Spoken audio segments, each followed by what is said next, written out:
L'Ajuntament de Miramar ha contractat a 7 nous treballadors en el marc del Pacte Territorial per l'Ocupació de la Safor. Estos empleats treballaran per a l'Ajuntament de forma temporal i quan acaben els seus contractes seran reemplaçats per altre grup de treballadors que ara estan en l'atur.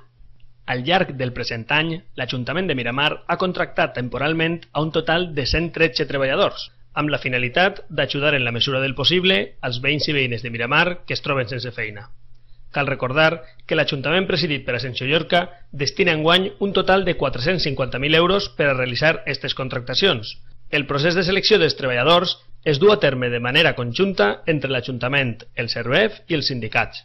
Així mateix, altres 13 veïns i veïnes de Miramar que estaven en l'atur també han sigut contratats per diverses empreses adjudicatàries d'obres municipals, finançades íntegrament amb fons propis de l'Ajuntament de Miramar.